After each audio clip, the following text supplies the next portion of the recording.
Oh, okay. Thanks for your note, Mary. And yeah, go really carefully. Today, we may do something that works in the back of the leg. So if you do feel it in your calf muscle, then potentially bending the leg, that could help. So yeah, just modify if you need to, Mary. And yeah, feel free to do a different pose because you know different ones.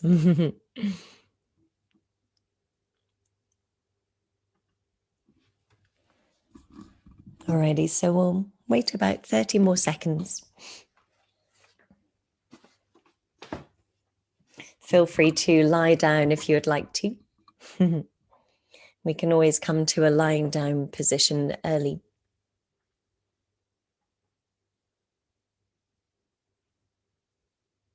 Hi everyone, just joining.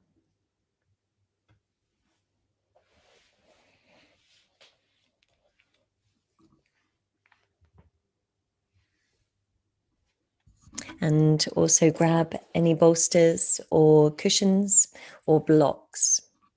And if you have your perhaps jumpers or maybe a blanket that you can fold, you can also sit on that.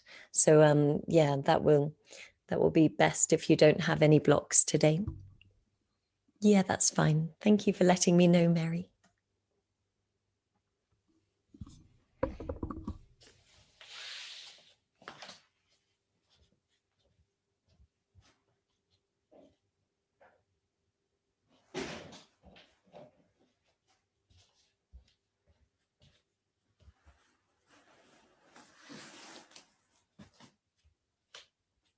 Alrighty, so once you have your props, we'll come to a lying down position. So we can choose to bring the bolster to the sacrum and then roll down through the spine.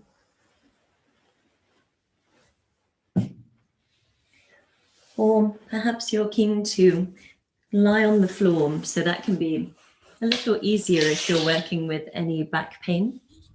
So resting on the floor with your feet together and knees wide here.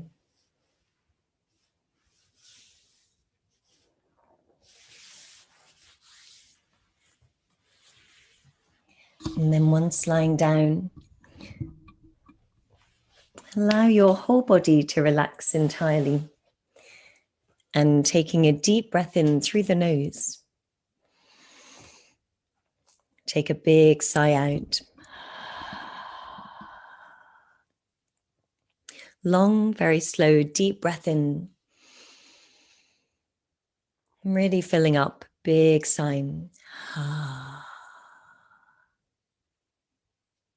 And then one more, inhale deeply. And big sigh out.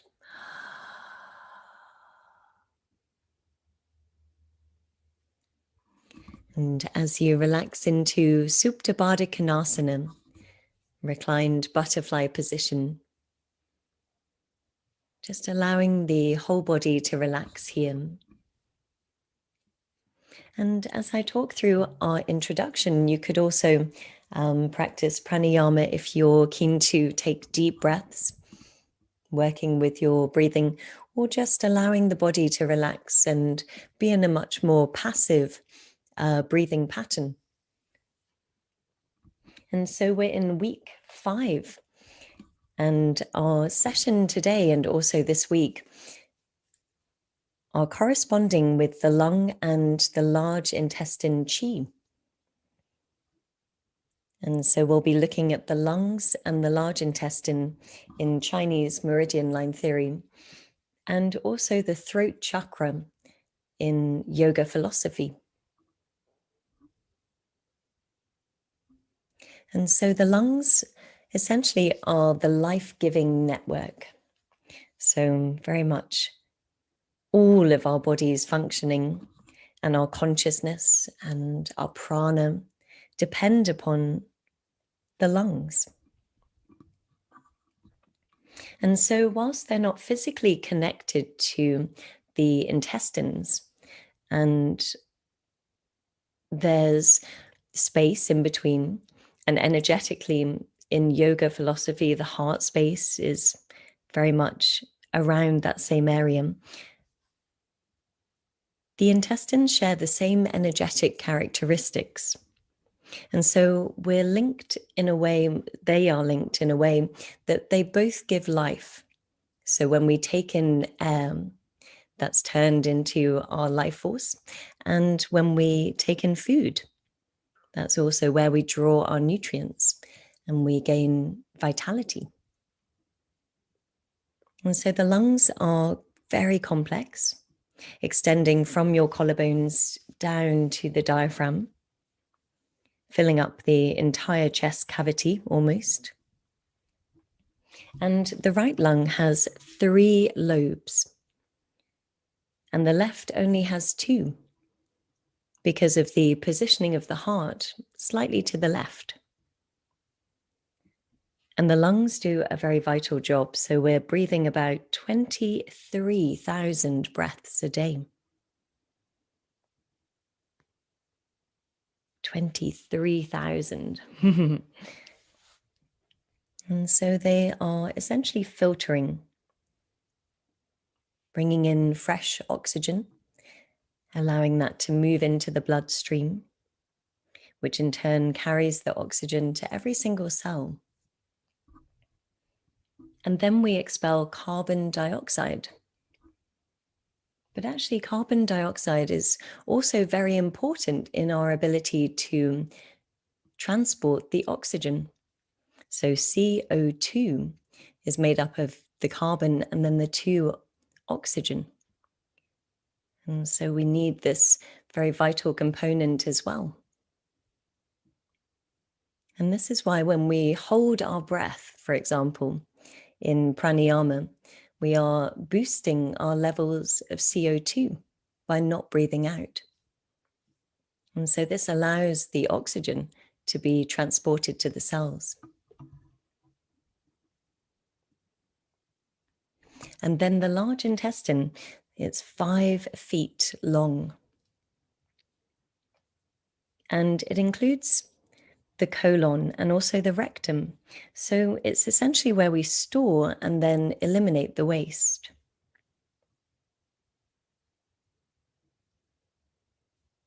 And now taking a few deep breaths here, allowing this information to really settle as you bring your attention down and in, feeling into the complexities and also the intelligence that is your physical body.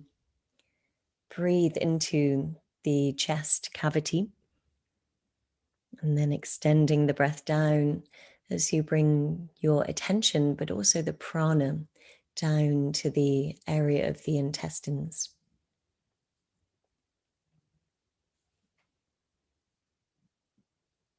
And taking your last 2 deep breaths.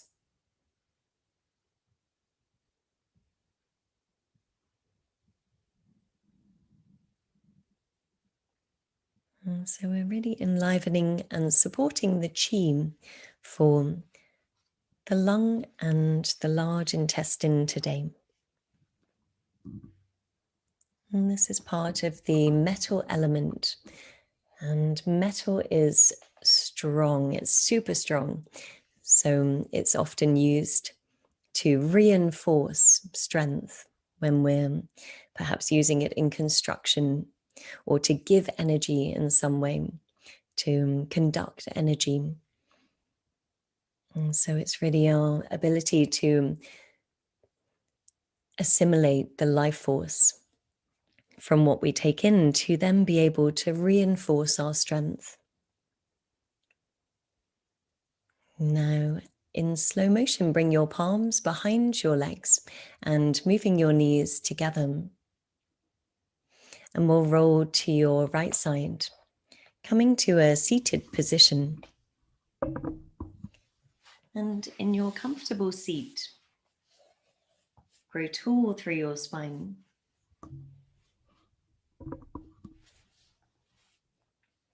And as we lengthen upwards through the spine here, think of an intention that really resonates for the throat chakra And the throat chakra is our communication.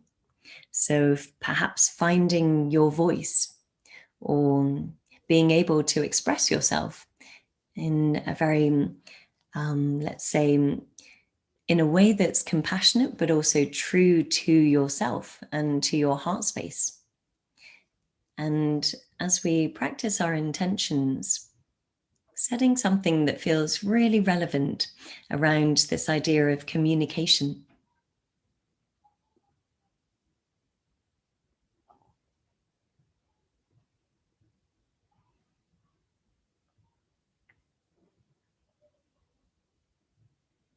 And have an amazing class today, everyone.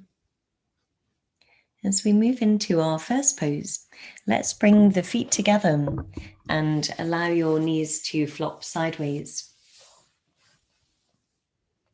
And then moving forwards into butterfly position, you could have your palms behind you and then allow yourself to fold more easily, or bring the forearms over your shins. When we fold forwards, we open through the back and especially through the thoracic spine.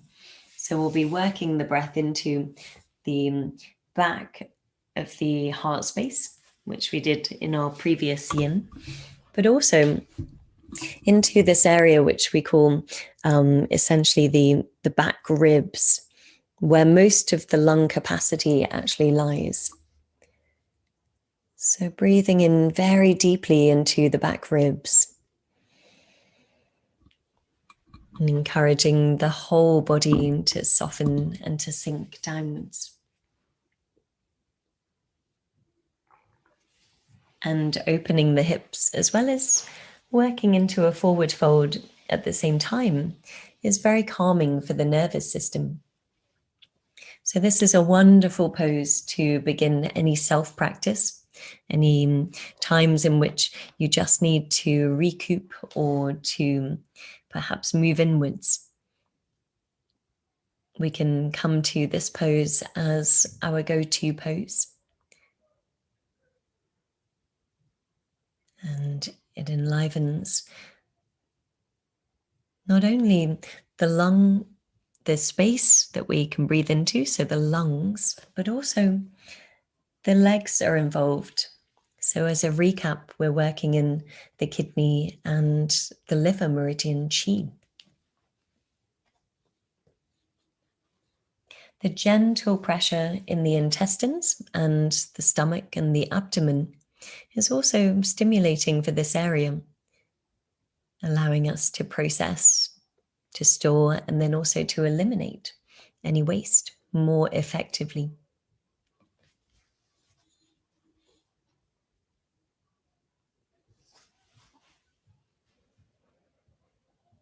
And as you breathe in, breathe more space into your position.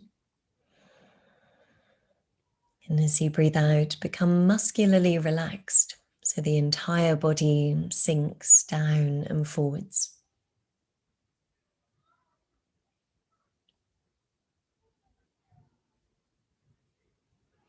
So in Chinese meridian line theory, the lungs are considered the officials who receive the pure qi from the heavens on the inhalation and then propel it downwards, where the kidney energy roots it in. So as we breathe in, imagine the breath moving down your body from the lungs, down through the back to the mid to lower back, around the lumbar spine where the kidney qi lies, the kidney energetic point. And then as you breathe out, hold your attention there.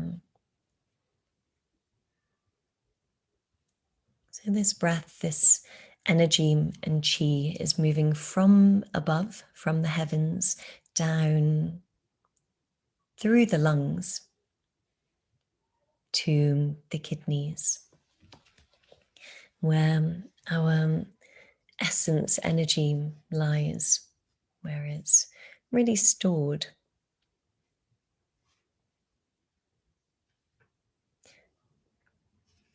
And so if we're prone to catching colds a lot, or being very snivelly, or perhaps issues with the nose and the throat or the sinuses, then this can be closely related to our lung qi.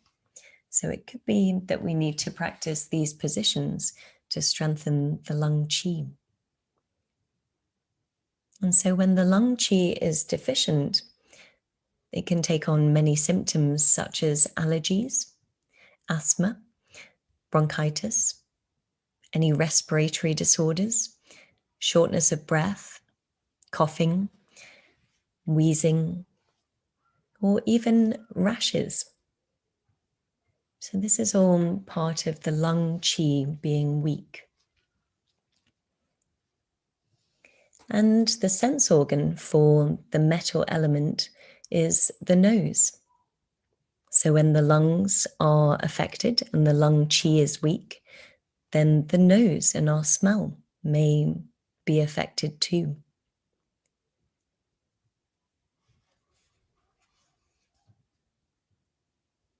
And now taking your last few breaths here, just a point to mention, if you do find the next pose a little too intense, then we can always come back to this pose, or we can remain in this pose, actually. And then after you've taken your last breath, we'll come all the way to a more upright position. And we're going to lengthen through both legs. So moving your legs wide, you can choose to sit on something here. Another way we can practice is to have maybe a prop on the inside of the right leg. This one can be quite intense, so feel free to move and to adjust and to come out of it and back into it if you do need to. And I'll demonstrate. So as we breathe in to raise your left arm. And then as you breathe out, twist the body towards your left foot. So the heart center moves slightly to the left, so that when you lean over your right leg, you can place your elbow or maybe hand to the leg, the floor, or to the prop, and reach your left arm over your ear. Now resting your head in your hand, if that's accessible to you. And immediately you may feel a kind of achiness or a gentle traction down this area of the body. So we're opening through the left side of the lungs. If you would like to become more yin-like, bend the left arm and rest the arm on the head.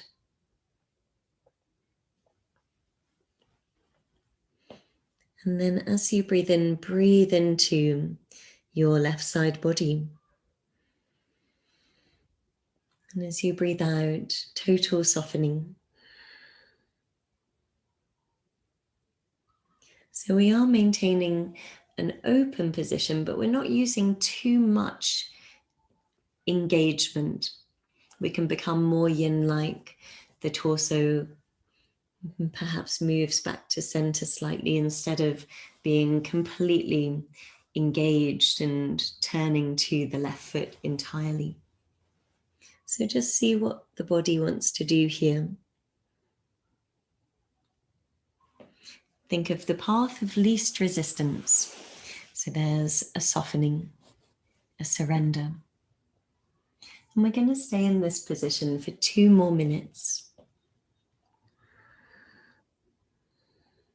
Notice continual opening through your left side body. And feel into the lungs so that you can direct the breath into the left lung and the left ribs.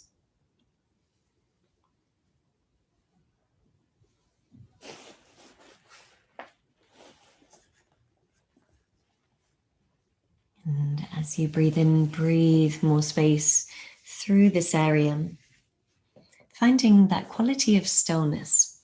So that total passivity.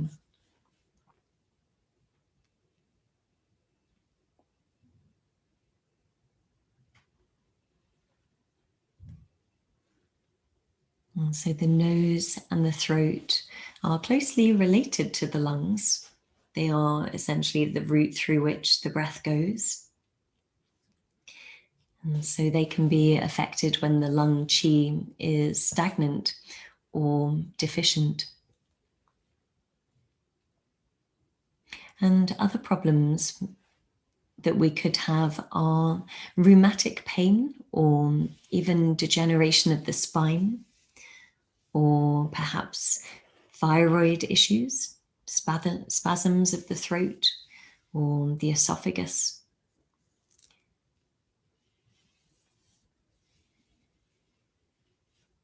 And the skin is really referred to as the third lung. So the skin is very much linked with our lung qi.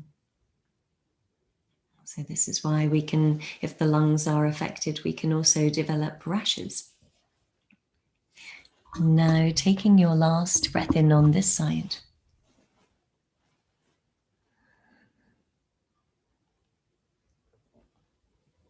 And in slow motion, we'll release. So rising up to a more upright position, and you can always move your props. If you're not working with any, then we could rest the elbow on your leg, or we can just have the arm reaching. But in order to practice yin in a very kind of restorative manner, we can work with the bolster. So as we breathe in, raise your right arm, turn your chest towards your right foot, and then as you breathe out, slowly move into the fold over your left leg. And you can choose to keep the arm long if you find more benefit there, or bend your elbow, resting the palm to the top or the back of the head. You can cup your ear with your left hand, or resting on the fingertips, whatever feels good here. Take a breath into right side body. Really massaging this whole area with each breath movement.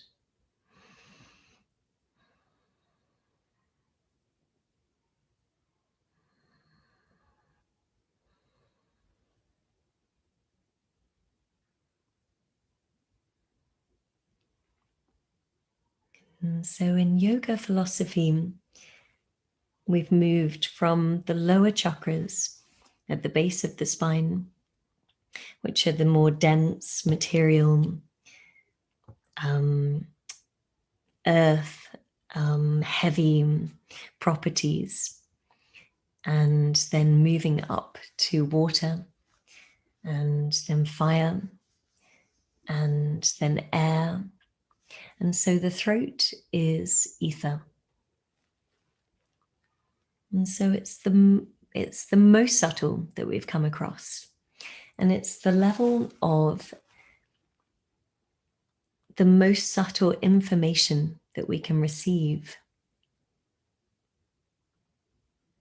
And so the level of vibrations, the subtle information that we receive from our environment, also from others. We can gauge the vibrations of others. And this is processed through the throat chakra.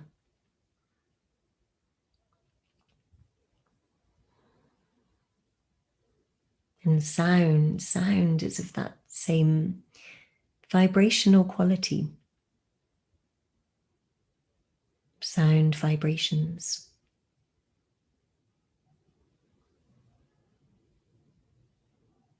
And so the throat chakra is linked to our voice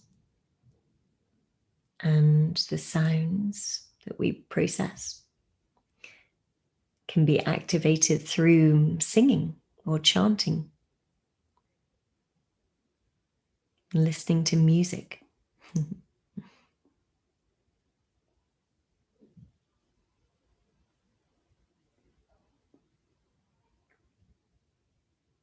And when it's open, we have very successful methods of communication.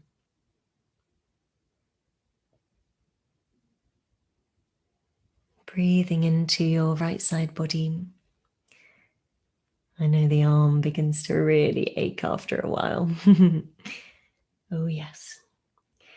And we'll take 5 more deep breaths here. Really visualize the breath moving through the right lung, massaging the intercostal muscles in between each rib with deep breaths.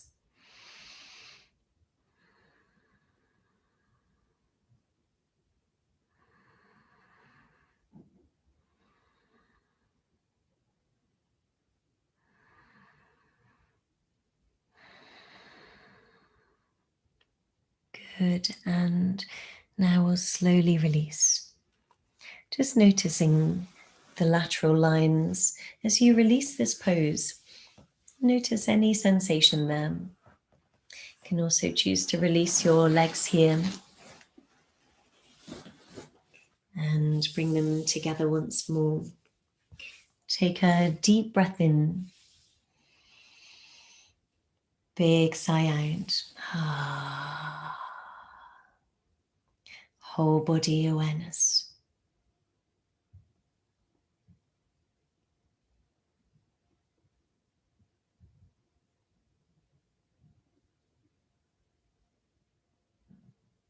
Now to move into our next position, let's come to an all fours pose.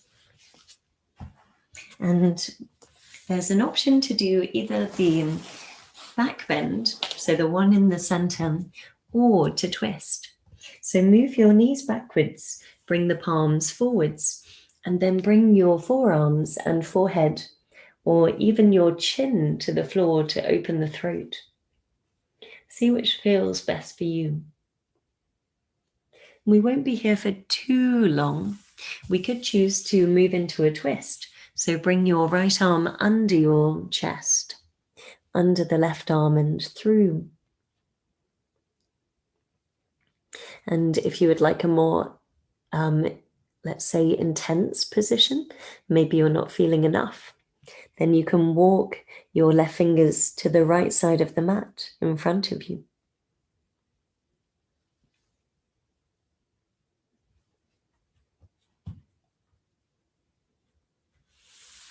Maybe just a centimeter or two, and that makes it more intense. That's good, everyone. As you breathe in, breathe into the chest. Really extending the breath downwards. And as you breathe out, sink and soften through the heart space and the sternum bone.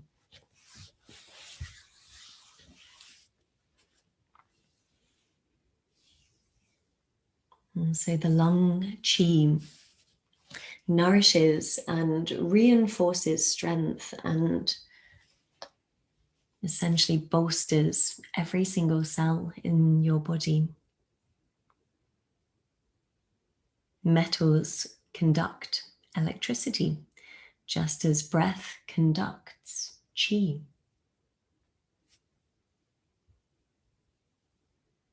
So when we breathe through the lungs and down into the kidneys, we are bringing this chi, this life force.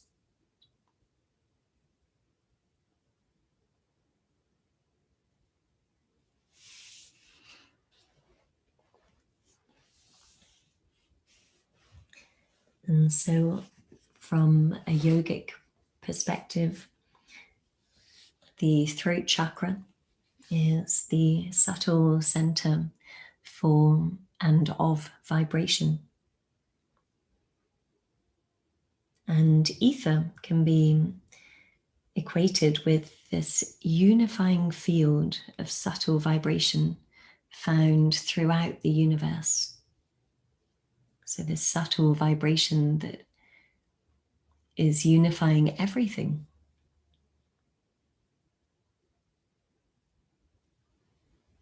And as all vibrations move through this ether, they affect one another. And so as we reconnect to our fifth chakra, we retune our conscious awareness to the very subtle vibrational field that is all around us, that we live within. And so those who are open in this chakra can feel vibrations, can feel frequencies, subtle information that is invisible to the eye, but actually very much tangible and felt in the energetic body. And so it's useful when moving into perhaps new relationships or friendships. And in many ways, someone's vibration, the level at which they're vibrating, does attract or repel us, even if we're unconscious to that. We get good vibes or we get bad vibes. And so this is being processed in the throat center, the throat chakra. So it's similar to the next chakra, which is our intuition. But it's very closely linked actually to our intuition. But it's surrounding the vibrations, the energy fields, and the subtle information that we can deduce from our environment and others. Now let's bring your left arm under your right arm if you've yet to, and moving into the opposite side. If you're in the center and it feels too intense, then bend the elbows and working with your elbows wide. Or if you would like to feel more, bring your palms to prayer position and bend the elbows, bringing the thumbs to the back of the head.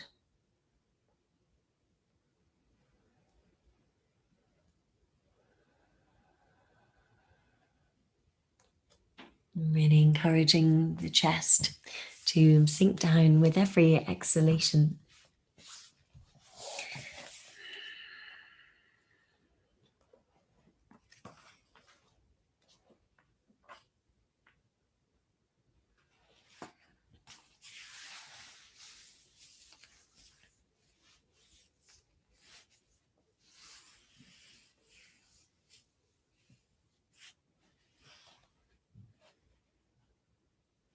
And so we often gain information from sounds as well. Sounds can be a signal that something's wrong, that something's essentially something to run away from or to fear. And so sound is a huge part of our survival response. We can gain information from the sounds of other humans.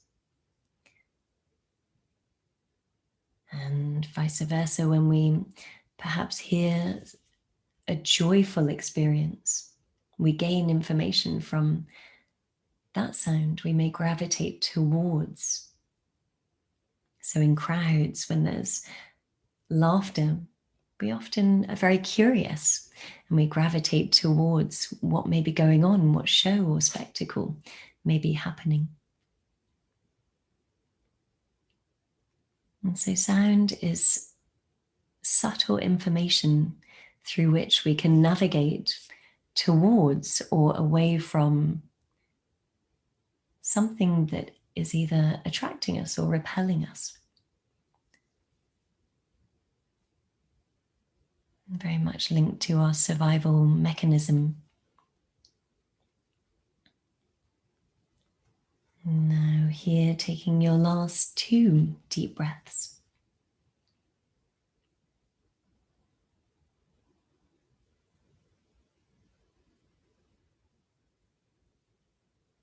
And of course, there is speech. So we are all deeply connected to one another through our ability to make sound. And in slow motion, we'll release backwards today. So moving back into your child's position. Move your knees wide, bring your big toes together, and sinking your sit bones back towards the heels. Take a deep breath in. Big sigh.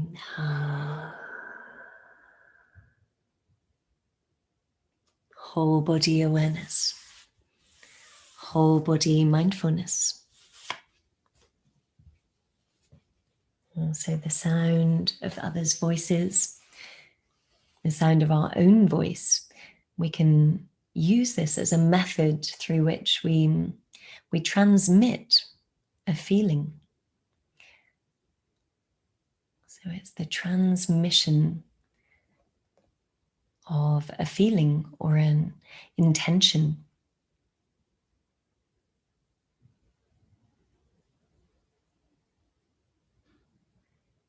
Now, from our child's position, we'll be working into a slightly more intense pose. If you do find that this really hurts your knees, then definitely go carefully.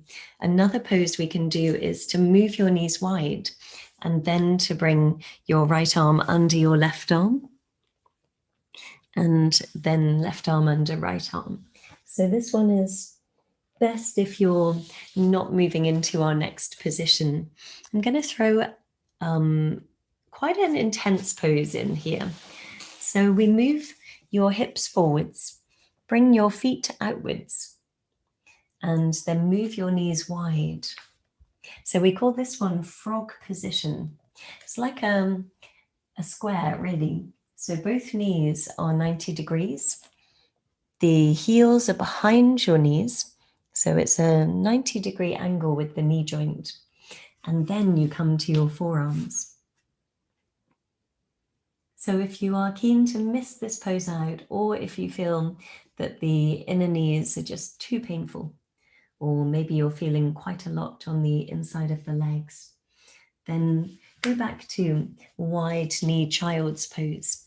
So we could bring our feet together, knees wide, resting in the center or twisting.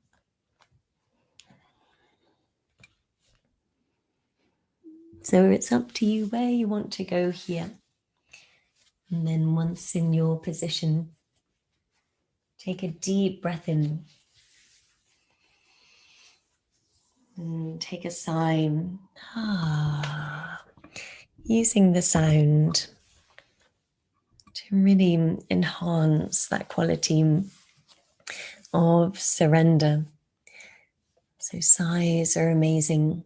They allow us to release really a buildup of, we could say, tension in the nervous system. By sighing out, we can relax the diaphragm muscle. And the whole body sinks.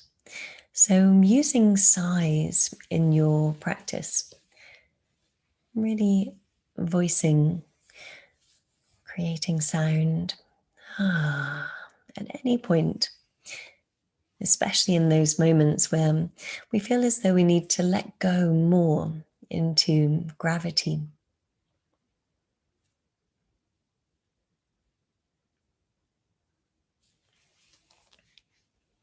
And when a sigh is done with a whole, let's say a wholehearted sigh, it's done with our whole being, it can create so much space that we rest in. So we can rest in the space after a sigh.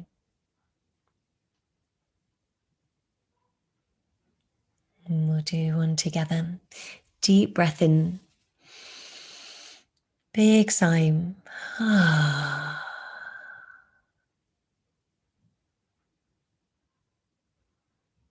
Resting in the space.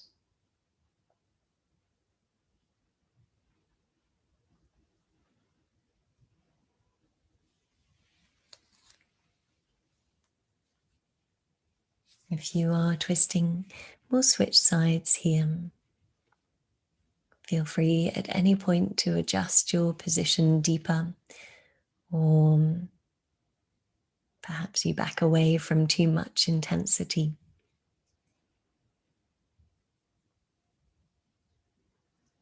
And really allow yourself to sit within your inner experience, processing information.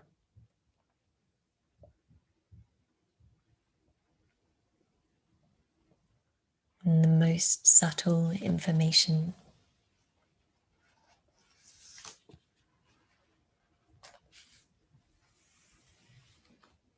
Now in slow motion we'll release.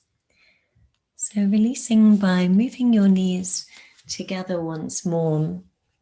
Press into the palms. Slowly, slowly move your knees together. That's good. And then stretch back through one leg and then the other. So you can flex the foot behind you, releasing the back of the leg.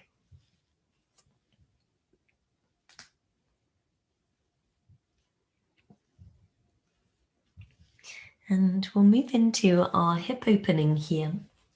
So bring your right knee to your right wrist. Swivel the toes towards your left hip and slide your left toes behind you. And you can choose to twist here and open through the back of the lungs by moving your left arm under your right arm.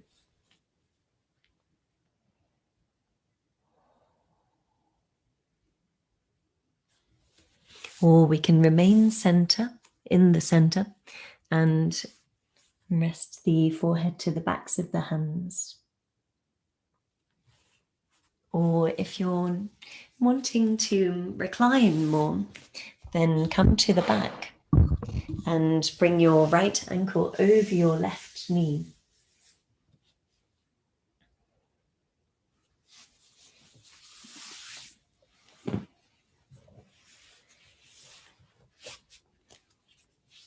And then once in your position, breathing down through the lungs, down into the lumbar spine, and down into your sacrum, breathing down the central channel. Whole body breathes in. Whole body softens as you breathe out.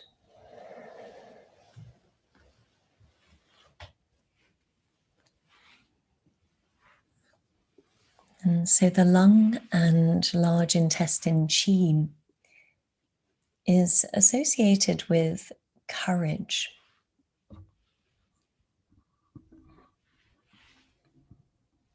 And so when we are in a healthy place, we have the courage to really experience every moment as precious.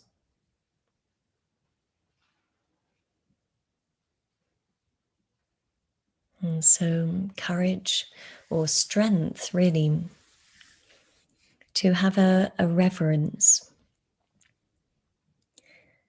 And reverence is feeling the poignancy of everything without feeling the despair.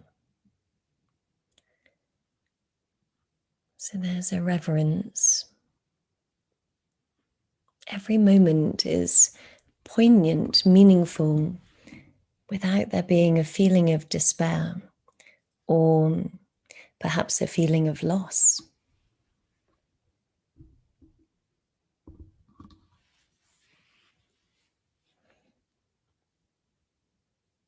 And so this feeling is essentially what moves us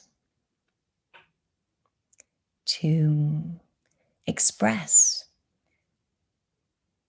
in the way in which we do when we experience loss, but when something is beautiful. So we cry when we're in awe of beauty.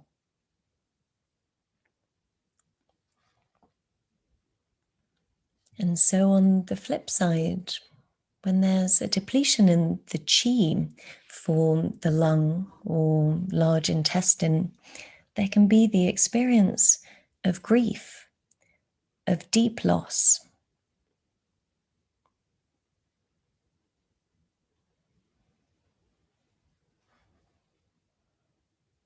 And this actually reminds me of a quote from Eckhart Tolle.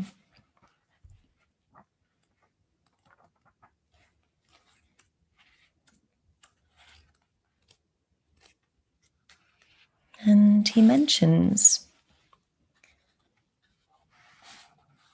that most people's lives are run by desire or fear. Desire is the need to add something to yourself in order to be more of yourself or yourself more fully. And fear is the fear of losing something and thereby being diminished or being less.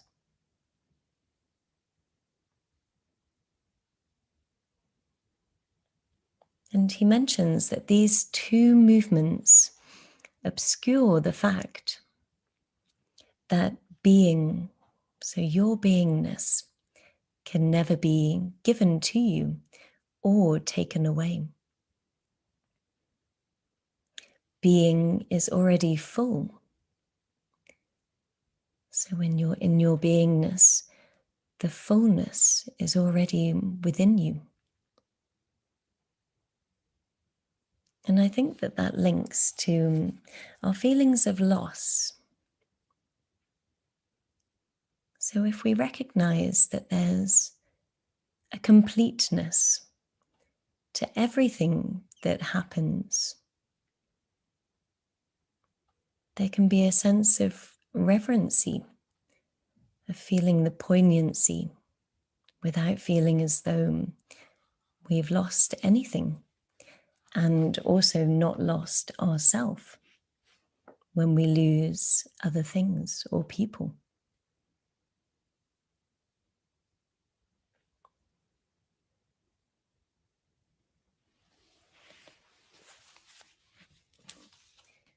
And now here, taking your last and fullest breath in.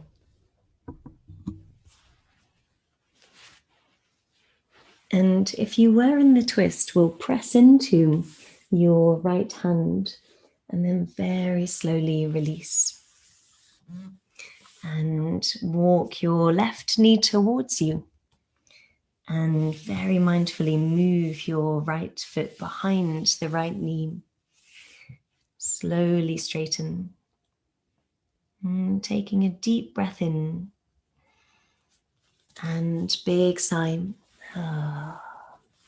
Resting either in child's pose or your meditation. And really coming to feel any sense of softening or perhaps vulnerability. Take a deep breath in. Big sigh out.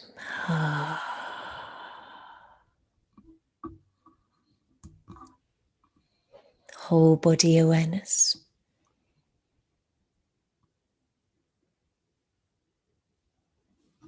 And now as we move into our next position, let's come to the second side of the hip opener that you were practicing. So we move your left knee forwards and then slowly slide your right foot behind you and then come to rest forwards.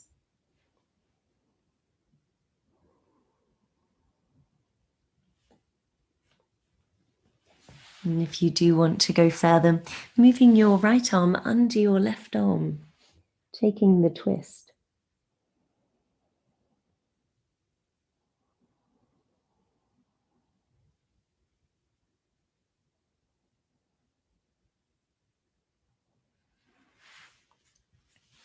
And of course, if it's too much on your knee, then let's move your left ankle over your right knee, working on the back.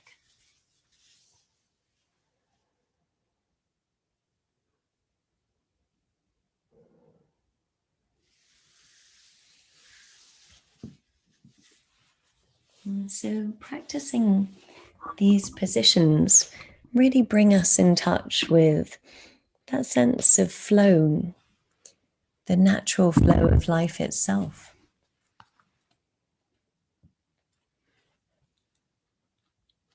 And over time, we can remember, we can really have a deeper knowing, I guess, that there's a natural flow, a sacredness to the way in which life unfolds through all of its cycles.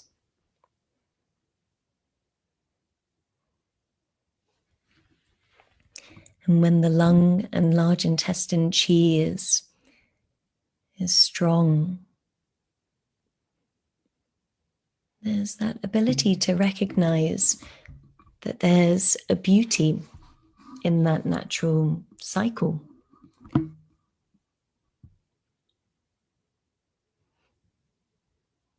And so we can turn our sadness or our grief or our sense of loss into courage and that ability to feel reverence, to really feel the sacredness of all life.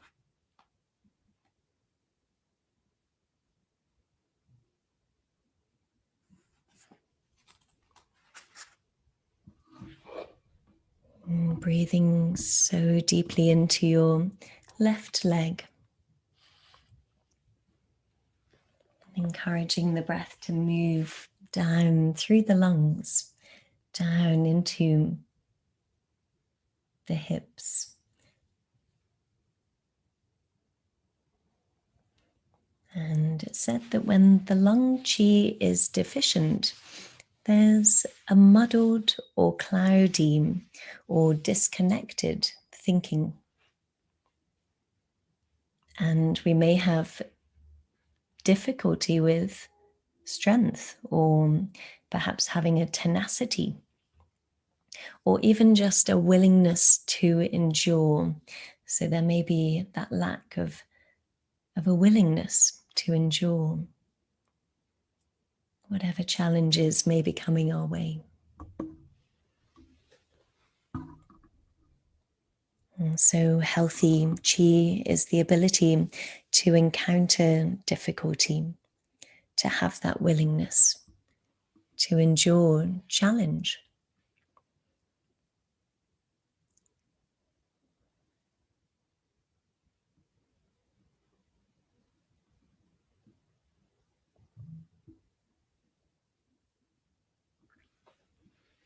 And the breath is the way in which we strengthen and move through and move along everything that we process.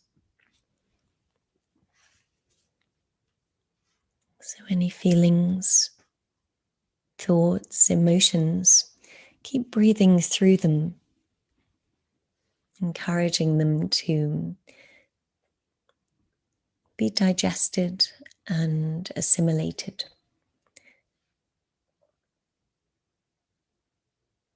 And taking your last 2 deep breaths.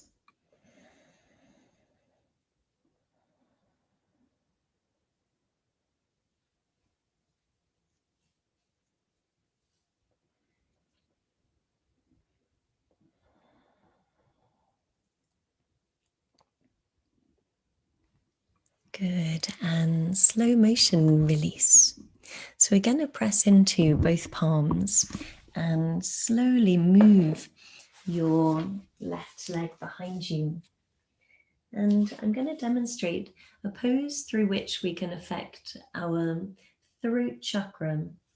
So the throat and Jalandhara Bandha. So essentially this squeezing of the throat can be affected in this next yin position. But do not hold for too long if you do find that it's painful. So I'll demonstrate how you can get into it. So we lie down and then bring your palms to your hips and use some momentum, but not too much momentum, to bring your whole body over your head. And then you can bring your palms to your back. So your feet may be here, and that's totally cool. Hug your elbows inwards, and then slowly over time, guide your hips forwards. So they could be here. You could even bend your knees or rest your knees on your head.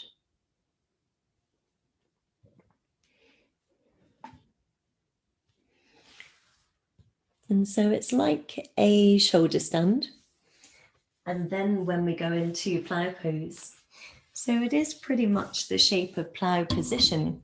Once you move into the pose, make sure you align your head as you go in.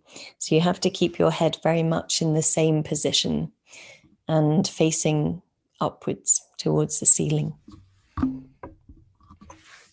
So yeah, if you are moving into the pose, make sure your head is neutral and you're not looking to one side. And if that was the case, just come out of it and then go back into it with a neutral neck. That's good, everyone. Once you're in the position, breathe into the back body, encouraging the breath to move into the back. If you're missing the pose out, we can have legs up the wall. So you could move to maybe your wall space and then have legs straight up the wall. And we do so by shimmying the glutes next to the wall. Another thing we can do is place the legs over our couch. So having a mild inversion with the legs over the side of the couch.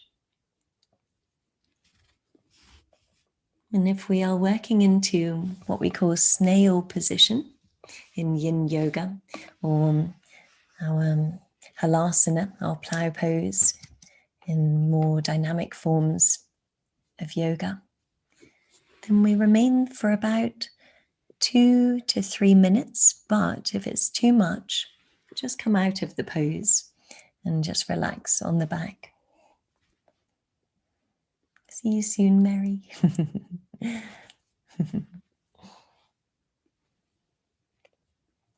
And this pose is amazing before Shavasana. It also brings the hips over the heart and the head. So very calming for the nervous system.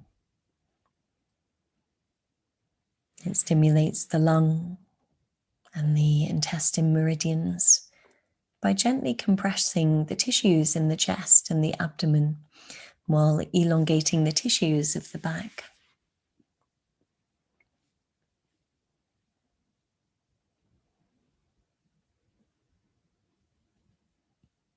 And if you have any neck sensitivity, then do roll slowly out of it. But we have around 30 more seconds. Breathing into the abdomen. The palms can rest on the back or straighten your arms behind you. So palms resting on the mat. Whichever feels good. In yin yoga, we do not interlace the palms, but actually we keep them shoulder width or wider. Just resting backs of hands or palms on the floor.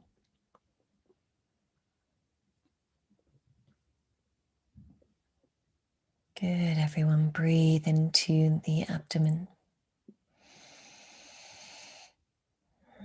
Noticing the tissues of the back lengthening and the area of the vagus nerve being stimulated, moving us into rest and digest mode.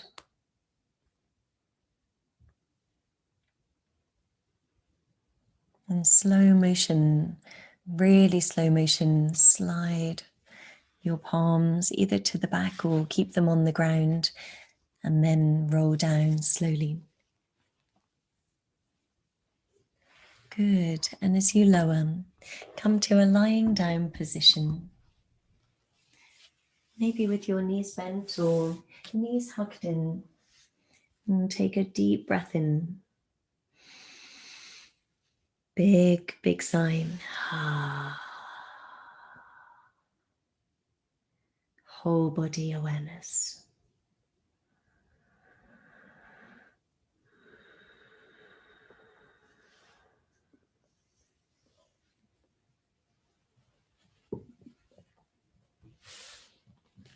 And to counterpose this pose, so this long held back opening post, we can move into our fish pose.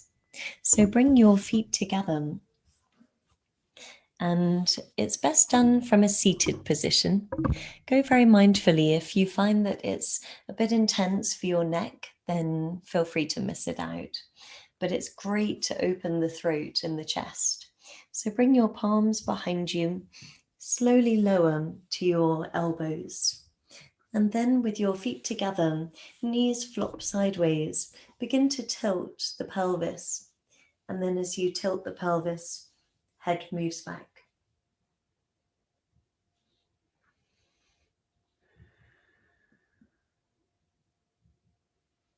So if you do drop your head back and it doesn't feel good, then just release and you can lie down.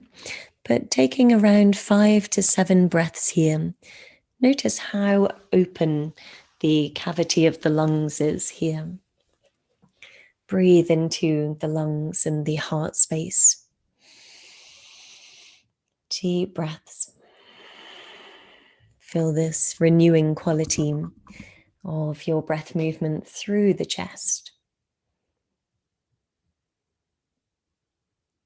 And this is a great pose to strengthen the lung chi and also to counter position your snail pose. And taking your last breath in here into the chest. Good. Exhale to slowly release. Releasing from fish position. Bring your head forwards. And then you can release your legs together and come to a lying down position for Shavasana. Allow your feet to flop sideways. Palms face upwards, a little away from the sides of the body. Allow your fingers to naturally curl and to relax. And take a final deep breath in. Big sigh.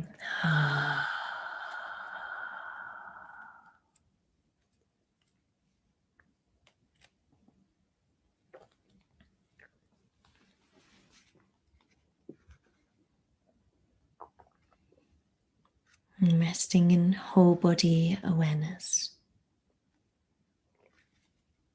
Whole body mindfulness.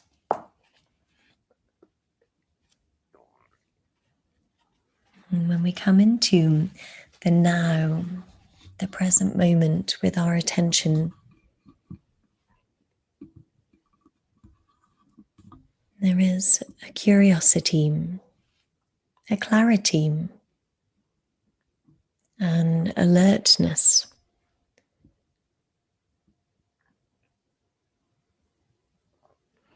And we can understand the profound wisdom in stillness.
as you bring your awareness back into your body.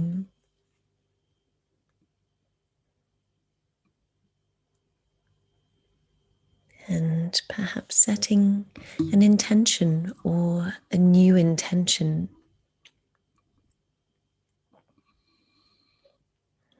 for the rest of your day.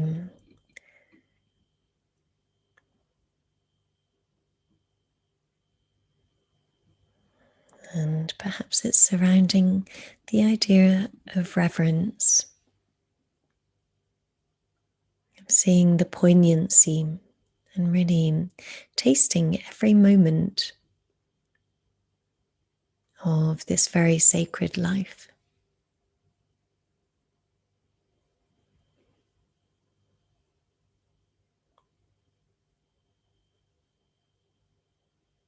And we'll make small movements in the fingers and the toes.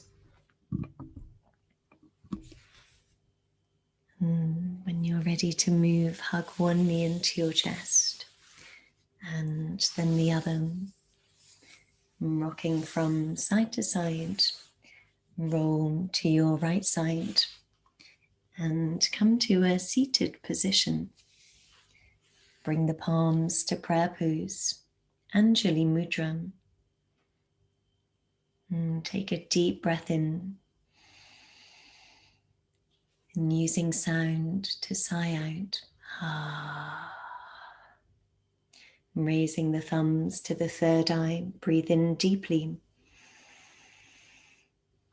Exhale to fold forwards. Namaste, everyone.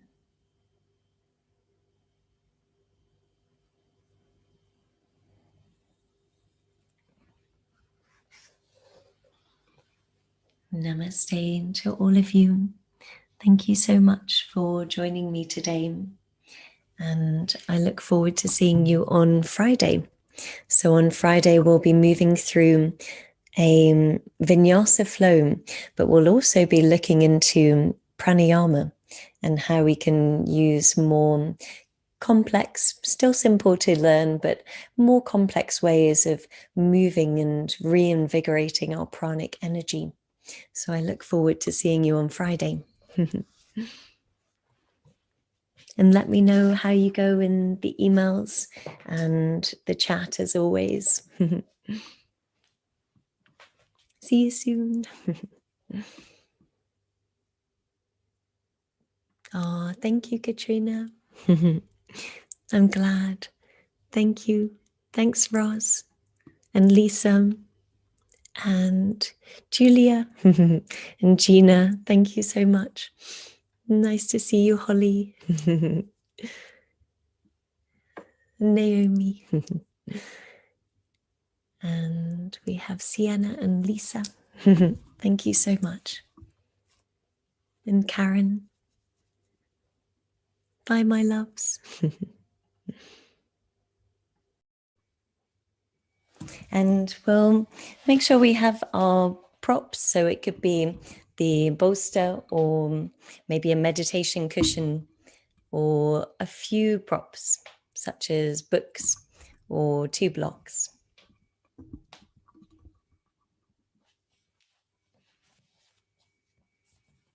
And then once you are in a comfortable seated position, let's grow really tall through your spine and come to a meditation. So closing the eyes when you feel ready to.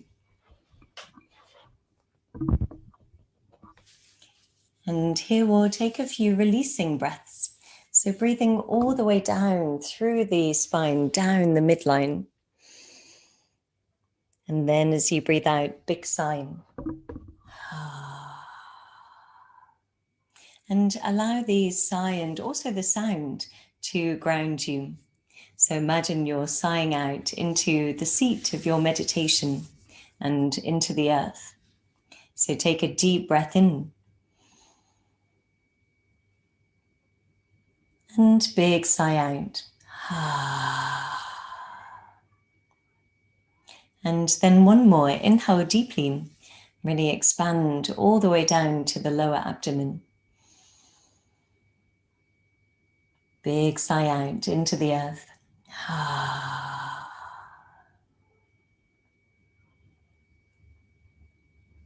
And as you relax into your meditation seat, today we're focusing on pranayama. So prana, meaning our life force, and ayama, meaning to redirect or redistribute or control. So we're looking to redistribute our pranic energies whenever we practice pranayama. And our first pranayama exercise will be alternate nostril breathing. So bring your right hand in front of your face and then fold over the first finger. And then bring your thumb to your right nostril. And as you breathe in, take a deep breath into your left nostril. Just as you normally do, fill the chest, under the collarbones, side ribs, and lower abdomen. At the top of your inhale, close both nostrils lightly, but allow the breath to be held, retained. Then as you breathe out, release your thumb from the right nostril and exhale through the right.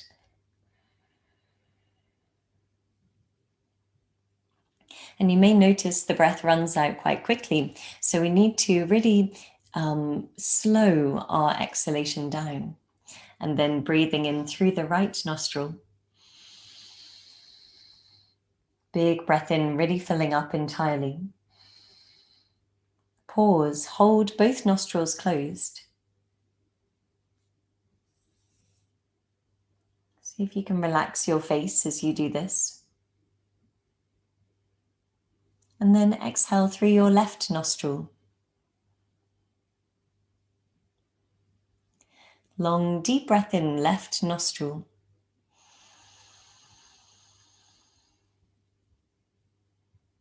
And breathing in totally, hold both nostrils. Kumbhaka, retaining the breath inwards. And exhale through your right nostril.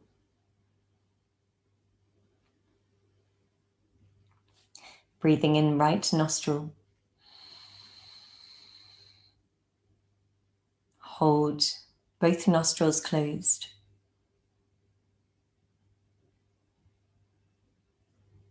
And exhaling through the left. And so this breathing exercise is called alternate nostril breathing. And in a traditional manner, what we do is we inhale for example, 3, and then we hold the breath for twice as long, or exhaling for twice as long too. So it's quite challenging when you're first a beginner, but we'll give it a go. So we're going to inhale for 3, hold for 6, and then exhale for 6. And then when you become more accustomed, the more traditional route is to then hold for even longer. So as we exhale entirely, we'll begin breathing into your left nostril. So empty the breath out totally. And then closing your right nostril, take a breath in for 1, 2, 3. Close both nostrils, 1, 2, 3, 4, 5, 6. Exhaling right, 1, 2, 3, 4, 5, 6. Deep breath in, 1, 2, 3. Closing both nostrils, hold, 1, 2, 3, 4, 5, 6. Exhaling left nostril, 1, 2, 3, 4, 5, 6. Breathing in left nostril, 1, 2, 3. Hold both nostrils closed, 1, 2, 3, 4, 5, 6. Exhale, 1, 2, 3, 4, 5, 6. Breathing in deeply, 1, 2, 3. Hold both nostrils closed, 1, 2, 3, 4, 5, 6. Exhaling left nostril, 1, 2, 3, 4, 5, and 6. And now carrying on in the same pattern. And if you would like to make it even more lengthy, then we can breathe in for 4 and hold for 8 and then exhale for 8. So give it a go, see how you go. And working with your alternate nostril breathing by counting to yourself mentally. And so we always begin with the nostril that we've just exhaled from. So you breathe in, hold, change. Then you breathe into the same nostril, you hold and you change. And I'll speak more as you practice about why this is so powerful. So this breathing exercise is rebalancing our breath movement, our breath flow. And physically, we actually breathe more predominantly through one nostril at any one time through the day. And then the nostril switches. So there's a flow through the right nostril more predominantly at the times of the day where we're meant to be doing something that's more physical. And so the physical activities are the yang, the masculine, and the right side of the body linking with the left side of the brain is the masculine, so the yang. And when we're, for example, doing something physical, it could be perhaps a physical task we would be stronger at doing and accomplishing. But then also there's physical processes that are more yang in the body, such as digestion and excretion. So we're actually working for or with our body when we're breathing more predominantly through the right nostril and when we're doing these more physical activities or processes. And sometimes if we try to do them when the left nostril is more predominant, it may not be as natural. It may not come as naturally. The digestion may be off, for example, and it may be the time of the day that we're choosing to eat. So on the left side, we have the feminine, and the feminine is the intuitive thought, the more thoughtful and I would say analytical processes.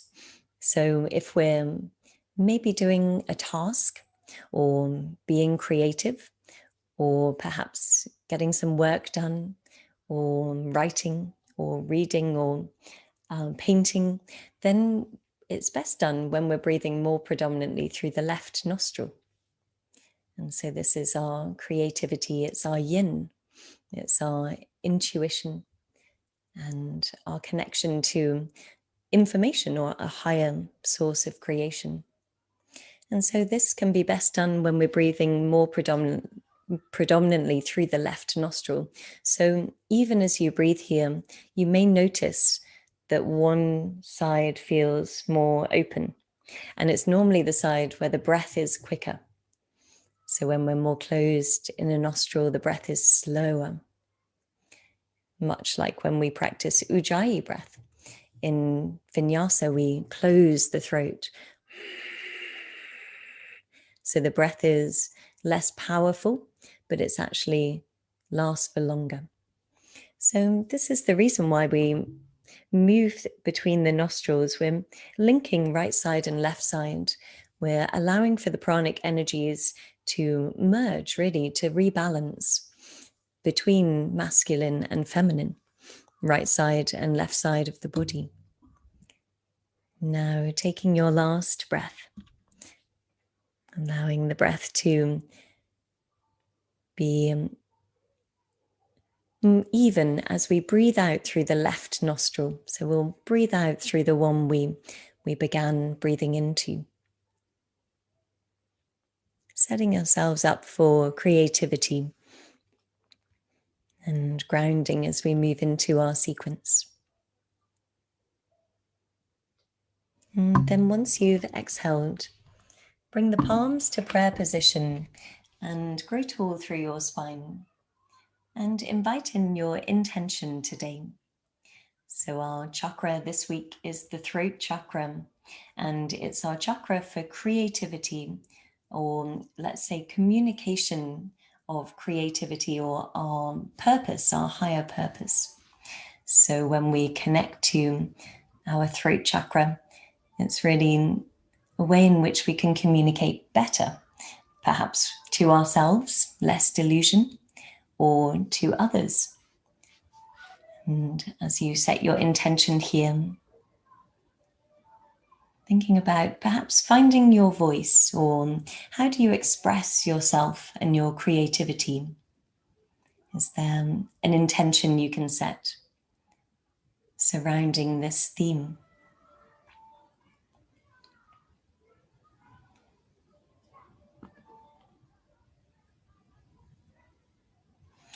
Good, and have an amazing class today, everyone. So we'll come to a all fours position and moving into our vinyasa with spinal movements, cat-cow movements. So as you breathe in, raise the heart center, lifting the chest. And as you breathe out, round through your spine, relaxing the forehead, relaxing through the entire face. Head hangs heavy. Breathe into arch, draw the shoulders back, open the chest. And exhale to round. Long, deep breath in, arch your body. And exhale to round through the upper back. And then one more, inhale to arch. And exhale to round. And now coming back to a neutral spine, walk your knees backwards. Bring your palms forwards and really allow your body to drape down towards the ground, working into the lung meridians at the front of the arms. As you press into slightly more actively than we do in yin, as you press into or towards the ground with the front of the arms and also through the sternum bone area. See if you can bring your chin to the floor. If that's too much, just keep your forehead down. And then take a few deep breaths here, breathing into the heart space and really opening the lungs today. Long, slow, deep breaths.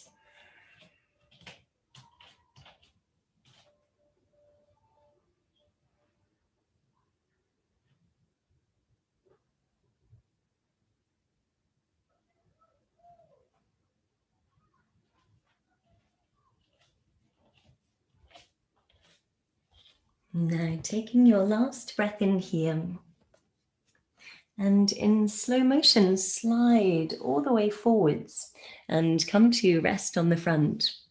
Bring your fingertips close to your shoulders, and as you breathe in, raise to baby cobra. Draw the shoulders back, open the chest. So your baby cobra could be here, and maybe you feel enough in the back. But if you do want to feel more, see if you can lengthen through your tailbone, really draw up through the core and move your rib cage away from your pelvis. So really elongate through the center of the chest forwards. Then as you breathe out, slow motion lower. Breathe in to rise. Like a wave through the body. And exhale to slowly lower. Good. Inhale to rise. Baby cobra, press into your fingertips, pressing them down and forwards. And exhale to slowly lower. One more, breathing in. Really opening through the chest. Good. Exhale to lower. Then placing your palms flat, breathe into upward facing dog. And as you breathe out, come to downward facing dog pose.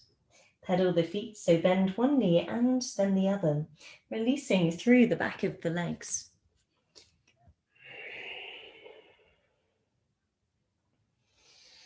And so as we practice yoga, our aim is really to balance the right side and the left side. So this is why we practice on right side of the body, then left side. And so we're working with the yang energy and then working with the yin energy of the left, rebalancing the two, the masculine, the feminine, the sun, the moon. And this is reflected in nature. As you breathe in, raise your right leg high behind you. As you breathe out, bend the knee, lift the knee, and stack your hip. And you can choose to go further if you would like to by moving your left forearm onto the floor. So that's definitely more intense in the hamstring. So see how you go. Take 3 deep breaths.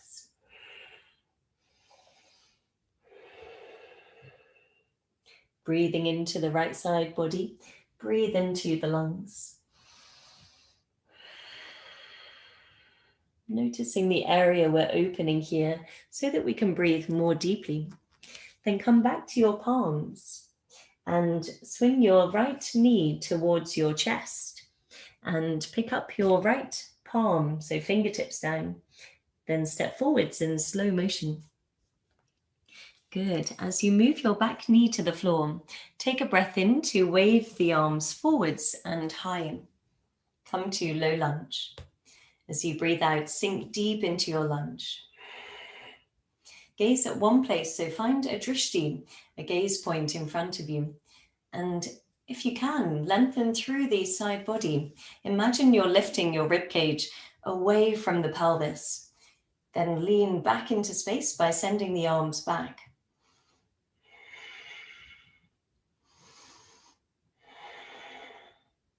And so as you move your hips down and forwards, you bring the shoulders back, only as far as feels good for your back body. See if you can lift upwards more.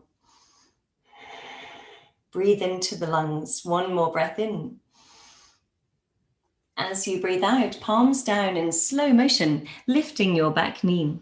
Step back to your high plank pose. Holding high plank, round through the upper spine. So really press the floor away. Good. As you next exhale, bring the knees down, chaturanga, or keep them lifted. Come to baby cobra. Draw the shoulders back, open the chest. Pressing your fingertips down and forwards. Really hug your shoulders back here. And then as you breathe out, slow motion lower. Breathe in to rise up, baby cobra. So we're really engaging through the rhomboids, so the area in between your scapula, and exhale to slowly lower. Breathe in to rise. Imagine you're trying to lift your ribcage away from the pelvis, then shoulders back. Good. Exhale to lower. And you can even do this on this one. Inhale to lift. Perhaps you lift your shoulders towards your ears, really elongating through your side body. Then roll them backwards. Good, everyone. Exhale to slowly lower. This time placing the palms flat. Breathe into upward facing dog. Breathing out to downward facing dog pose. On the next breath in, raise your left leg high behind you. As you breathe out, bend the knee, lifting the knee, stack the hip. Now keep your right knee softened, so you're not overextending through the back of the knee, but see if you can press your heel away from you. You could choose to bring your forearm, so right forearm to the floor. Hold here for 3. Really finding the meditation for 2. And one more deep breath in. And so you breathe out, come back to your palms and lift your left fingers. Step forwards in slow motion, placing your back knee to the floor. Take a breath in to wave the arms forwards and high. Come to low lunge. As you breathe out, sink deep into your lunge. Lift the chest, so really elongate upwards through the rib cage. Imagine you're lifting your lower ribs away from the pelvis, and then send the arms back. Now we're really opening the fascia around the rib cage today so that we can take longer, deeper breaths. But also our breath is very much linked and tied in to the psoas. So the front of the hips is an amazing place to work. Taking your last and fullest breath in, lean backwards.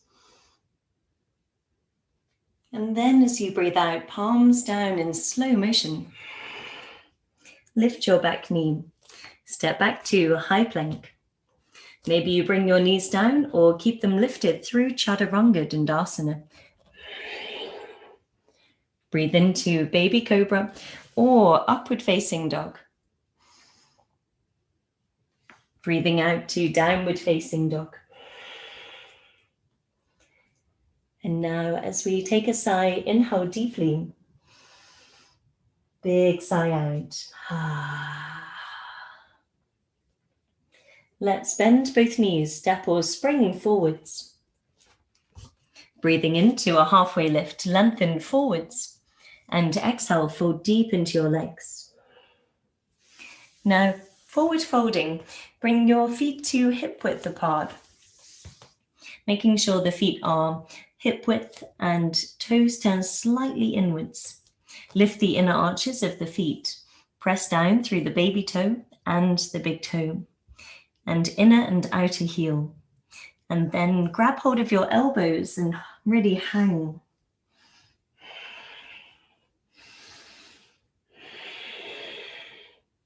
Now we're going to try fluttering the lips. So give the lips a lick. And then try making a fluttering sound. So it goes, there's a deep breath in. Big flutter. Like you're blowing raspberries. And shake the head too. Deep breath in.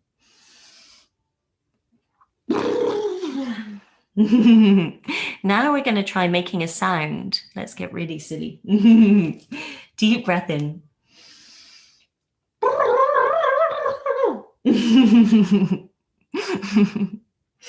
Oh, that tickled me. Hopefully you're feeling as ridiculous as me right now. And one more deep breath in.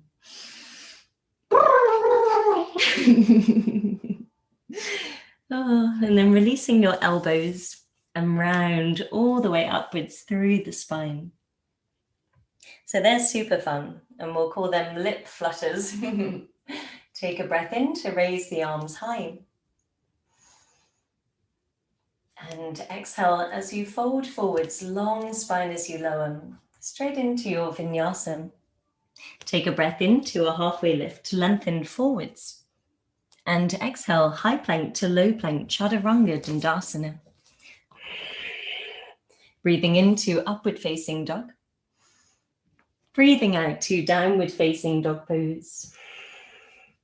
And so when we do those lip flutters in class, normally there's so much sound, and doing it just on your own is slightly strange, but actually very freeing. So we'll carry on doing it. Take a deep breath in. Slow Ujjayi breath out. Long deep breath in. Slow oceanic breath out. Good. One more deep breath in. And slow exhalation. And then bending both knees, step or spring forwards. So a spring or a float is a very light hop. Breathing into a halfway lift, and we land the feet together. And exhale, fold deep into your legs. Raise to stand. Inhale deeply, raise the prayer high. open through the chest, so slightly lean back into space. Good. Exhale to fold forwards. Breathing into a halfway lift, lengthen forwards. And exhale, step back or float back, high to low plank, chaturanga. Breathing into upward facing dog.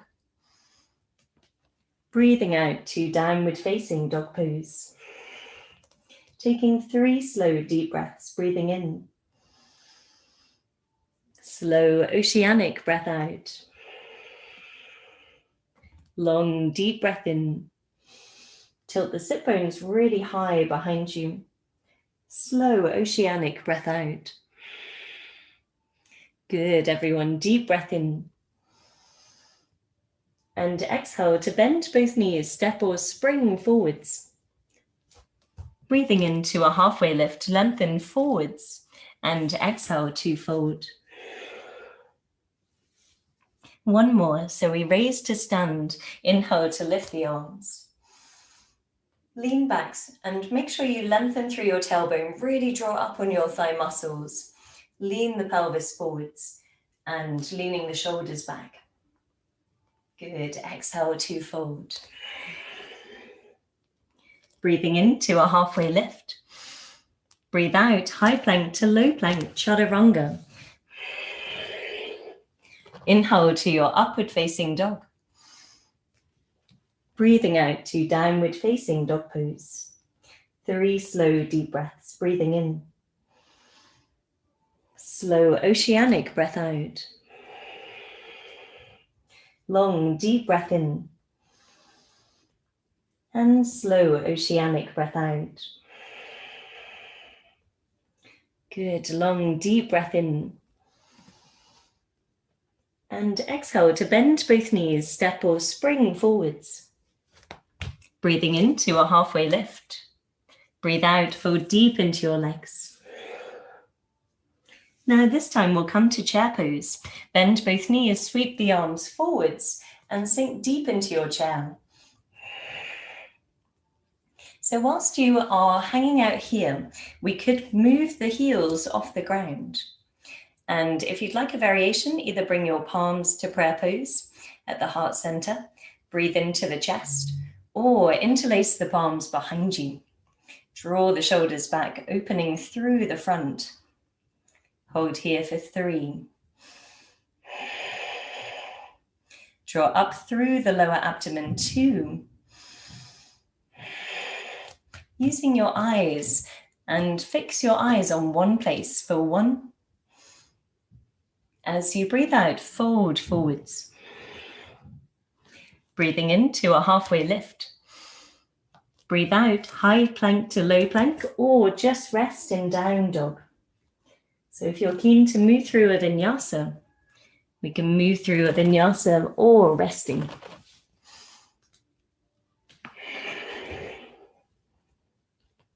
And meeting back in downward facing dog pose. Now for the next breath in, raise your right leg high behind you. Good. As you breathe out, swing your knee to your nose, round forwards.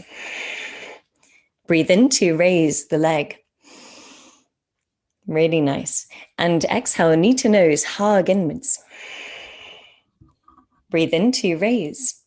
Elongate through the back of the knee joint. Good. Exhale, knee to nose. One more. Inhale to lift. Strong arms here, press into the floor. And exhale, knee to nose. Holding the knee right at the nose, lift onto your right fingertips and begin to step forwards in slow motion. Really press into your palm and fingertips. Good. This time, bring the back heel to the floor. Scoop your right sit bone under you and windmill the arms by moving your left arm forwards. And then come to warrior 2. Good. Make sure you have a wide stance here. Bend the front knee deeply and flip your front palm to reverse your warrior. Breathe in to reach behind you. Holding here for 5. See if you can keep a deep bend in your front knee. 4. Good, everyone. And 3, 2, reach high and really breathe into your right lung. And 1, as you breathe out, move the palms all the way down. Step back to one-legged high plank. So we can come to normal high plank if you want to, or one-legged chaturanga. So bend the elbows. Bit more intense. Breathe into upward facing dog. Maybe that's one to work up to. And exhale to downward facing dog pose. And all of this comes with continual practice. Take a breath in to raise your left leg high. As you breathe out, swing your knee to nose. Center on the breath here, so inhale to raise. And exhale, knee to nose. Good, 2 more of those. Inhale to raise. Long back leg, good. Exhale, knee to nose. 1 more, inhale to lift, super high. Good, exhale, knee to nose. Holding the knee right at the chest and the nose. Then lift onto your left fingertips. Step forwards in slow motion using your core. And spin the back heel to the floor. Here, scoop your left glute under you, moving this knee wider. And lead with your right hand as you come to warrior 2. Then, as you bend the front knee deeply, reach long and gaze down the length of the arm to the middle fingernail. So in warrior 2, we need really quite a deep lunge, and we need the body to be on top of the hips. So see if you can align your shoulders maybe slightly back so they're on top of the hips. That's good. Hold here for 3 more breaths. And slightly turn your back toes inwards. Having more stability that way, press into the outer edge of right foot.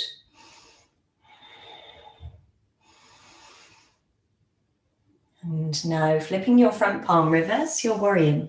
Reach high as you reach long through your left side body. The palm rests on your right leg. Bend the left knee deeply. See if you can elongate through the spine as you lift upwards. So that whole left side is receiving your breath. Good, last breath in. And exhale to release all the way down. Step back to one-legged high plank, or maybe usual high plank, or one-legged chaturanga. Breathe into upward facing dog. Breathing out to child's pose. And take a deep breath in. Big sigh out. Long deep breath in. And big sigh out.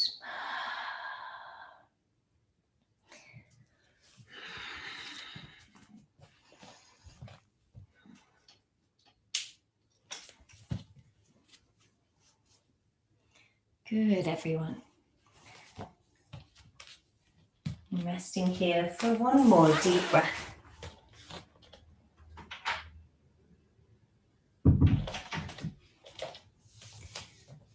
That's good. And now as we come back into downward facing dog pose. From your downward facing dog, let's bend both knees, step or spring forwards. Breathe in, halfway lift. Breathe out, fold deep into your legs. And then come all the way to stand. Once standing, find Tadasana position. Standing postures are incredible for connecting us to the earth. So we're going to move into a posture called tree pose. So maybe we practiced this one before. Can't really see my head.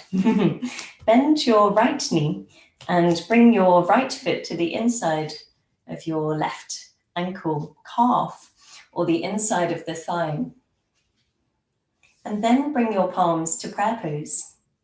Grow tall through your spine. See if you can really elongate upwards as you gaze at one place. So find your drishti in front of you. Hold here.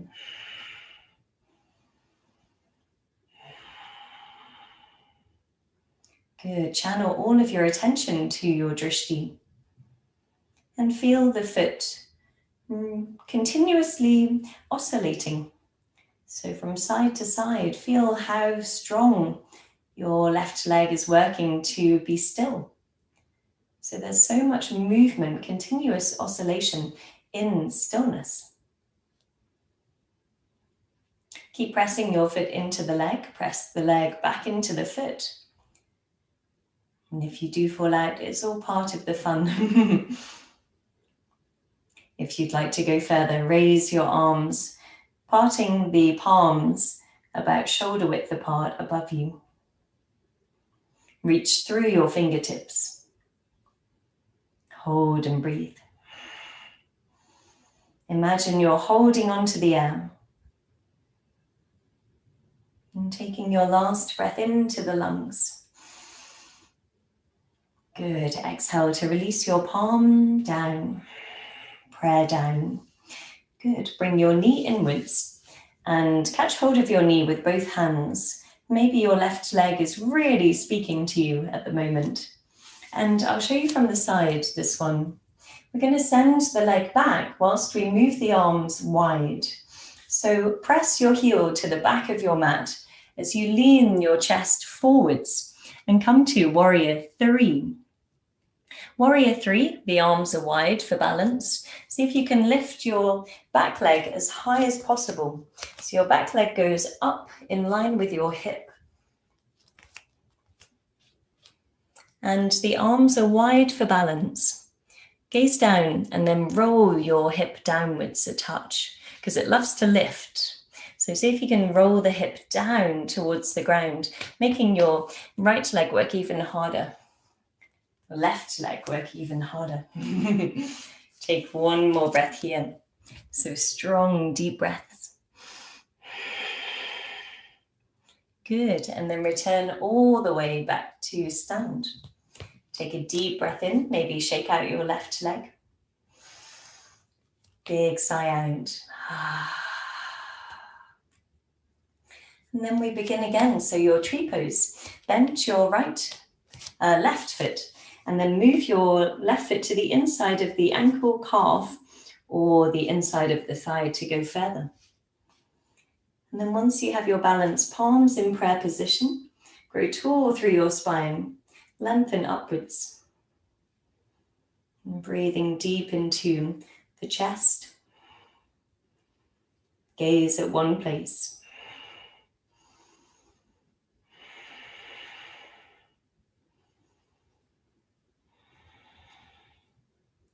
Good, and then as you feel ready to raise the arms over your head, still gazing at one place. Let the eyes kind of feel into the peripheral too, so you're aware of your surroundings at the same time as gazing at one place. Really feeling into the periphery, whole body awareness. Aware of your environment around you. Allowing time to stand still with presence mentally.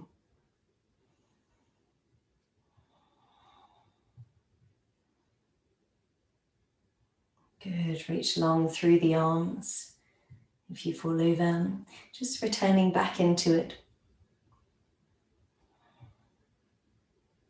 Good, everyone. Really making the right leg burn. Take one more breath here.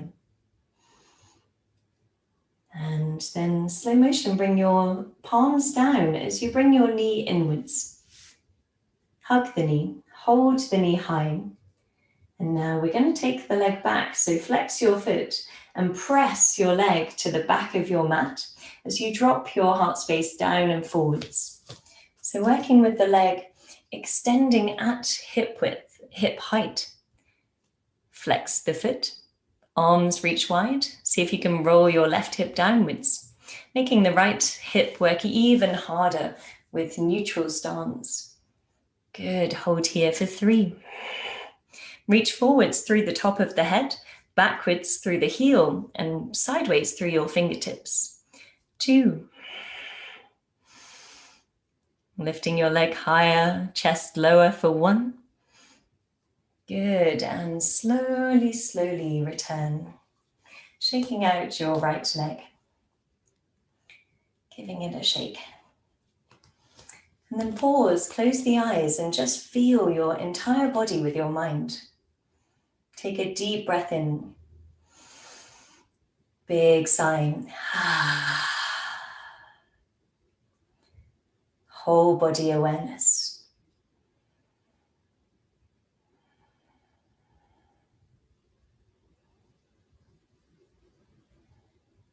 And now as we move through our vinyasa, take a breath in to raise both arms. And breathing out, fold forwards. Breathing into a halfway lift. Breathe out, step back to high plank. Move through chaturanga. Breathe in, upward facing dog. Breathing out, downward facing dog. And as we come to our next part of the sequence, take a breath in to raise your right leg high. And exhale, swing your knee to your chest and lift onto your right fingertips, stepping forwards in slow motion. Good. For this one, bring the back knee to the floor and inhale to reach the arms high. And then as you breathe out, palms to your heart space. Inhale to lengthen upwards, engage core, and then exhale, twist over your right leg. So if you do want to go further here, we can gaze down, tuck your back toes under, and then lift your back knee. So this is our lunge with a twist, revolved lunge. Gaze at one place over your shoulder. Once you have your drishti, you can choose to widen the arms to go further. Really draw up through the core. So the core is super, super strong. Maybe you widen your arms, left fingers to the outer right foot, right fingers high to the ceiling. Hold here for 2.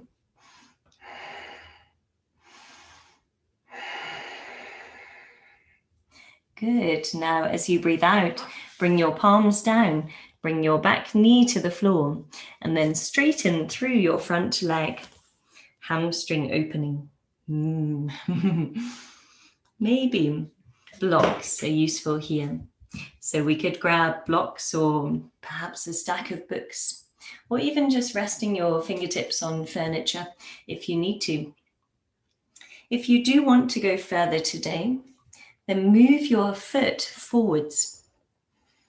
And we can have the knee under the hip for half Hanuman, or very mindfully, we could move the foot even further forwards and the knee backwards for Hanuman.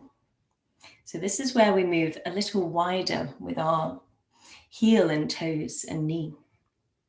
Make sure that both hips are facing forwards.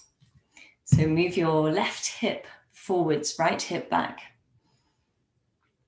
And you will feel more in the back of the right leg when you do this adjustment. So go really carefully. Holding here, or if anyone wants to fold, then you can walk your palms forwards and fold over your front leg. Forehead to knee or chin towards your shin. Whether your knee is back or not, we can think forward folding here, if you would like to go there. Or remain central and breathe into the shape you're creating. Hold here for 3.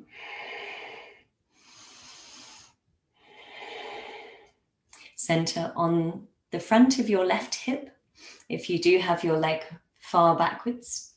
So we're opening through the channels of the front of the hip, which is the hip flexor, and also our ability to breathe deeply, and also opening through the hamstring. Last breath in here.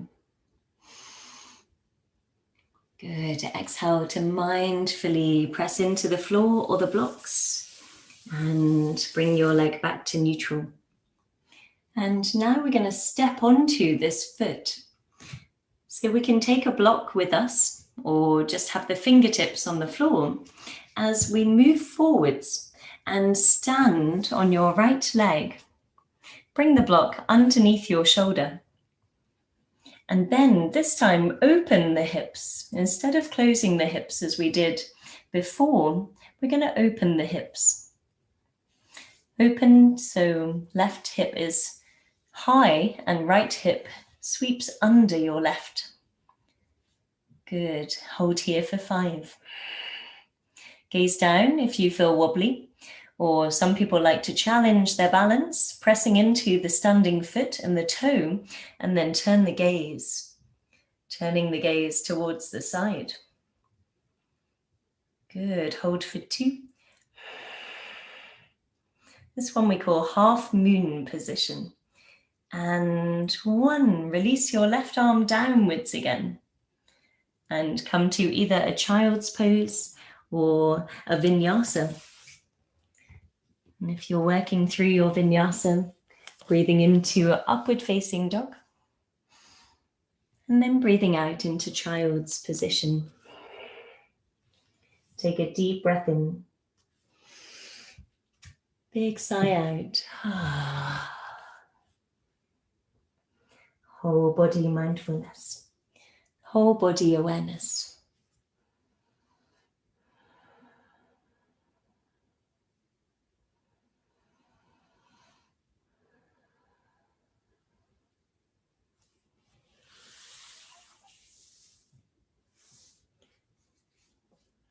And once you've had a few deep breaths there, returning to downward facing dog pose. In your downward facing dog, take a breath in to raise your left leg high. And exhale, swing your knee to your nose, lift onto left fingertips and step forwards in slow motion. And then bring your back knee to the floor. Take a breath in to raise the arms forwards. And as you breathe out, sink deep into your lunge. So working with the back knee on the floor to begin with, palms to the heart. Take a breath in to lengthen. And then as you breathe out, twist over your thigh. Press into the palms here, lift the chest and spin your right ribs towards the leg, left ribs back. Hold here. If you'd like to go further, press into the back foot, lift the knee, gaze down if you feel wobbly, or we can extend the arms. So with the arms extended, the fingertips are on the outside of the foot. And press into the back heel, lifting under your right thigh. Reach long as you draw the core inwards and twist really actively using your core muscles. Hold here for 3. Strong deep breaths for 2. Good, everyone. Reach high for 1. And then as you breathe out, palms down and bring the back knee to the floor, moving your hips backwards. Flex your foot. Perhaps you move your blocks under the palms here. And you can always move your foot forwards if you need to. Walking the blocks forwards and then fold here. Or if you would like to go further, slide your leg all the way forwards, sliding the foot backwards. So this one we call Hanumanasana, named after Hanuman, the monkey god. And so as we close the eyes, breathe into the front of your right hip this time. Breathing into the back of your left leg. wherever you are, as long as you're working in the hamstring and you're feeling enough, but not too much, then you're in the right place. So just be with your experience, close your eyes. Doesn't matter what I'm doing, but how does your body feel? Where you're opening through the hamstring, how does that feel? And can you breathe into it? You could always choose to fold forwards. Think chin towards your front knee, forehead towards the front knee. Breathing more space into your pose.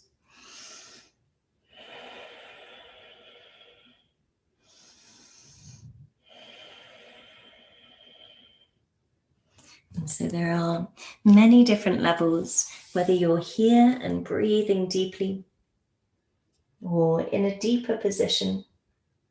See if you can relax your jaw.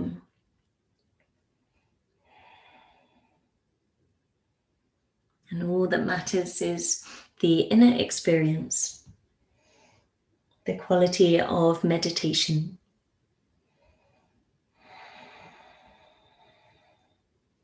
And the connection to your breath movement. Now taking your last breath in here. And as you breathe out in slow motion, slide your left foot towards you, bend the knee and step onto this foot. You can take your block with you as we come to half moon position. So half moon pose is where we stand on the left foot. Left arm is forwards so that it goes underneath your shoulder. And then straighten your left leg, really engage the thigh and lift your right hip on top of your left. See if you can flex your back foot and press the heel straight back behind you, reaching the top of your head forwards.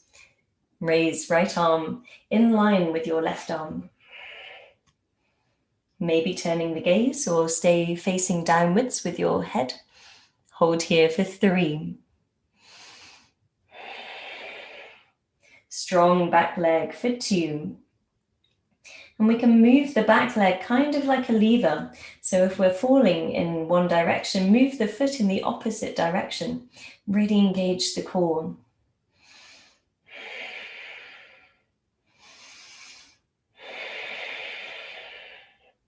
After your breaths, bring your right hand to the floor and step back to either down dog, child's pose, or a vinyasa.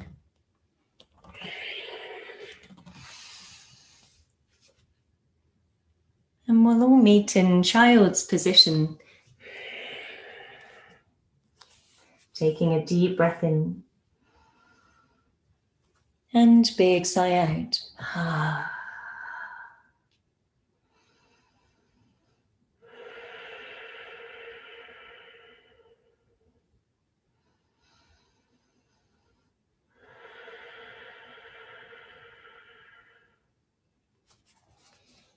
Good, and then raising to a seated pose. Coming to a seated position. You guys did amazing through that quite challenging sequence. So sitting on your blocks. For our final pranayama before we move into Shavasana. And our final pranayama exercise is a very short, sharp exhalation. And we make a sh sound every time we breathe out. Shh. And so this is a good breath to expel excess heat. If we're doing it through the nose, then we're creating heat. So that's good if we would like to, for example, meditate or be still after. But I find that after vinyasa, we have a lot of heat in the body. And so we practice the breath out through the mouth to cool the body down. Shh. So when the body cools down, it prepares really well for Shavasana. So as you breathe out with a sh sound, it's quite a short sh and rapid sh, sh, sh, sh sound as we practice. So we move the abdomen inwards. So every time we engage the abdomen,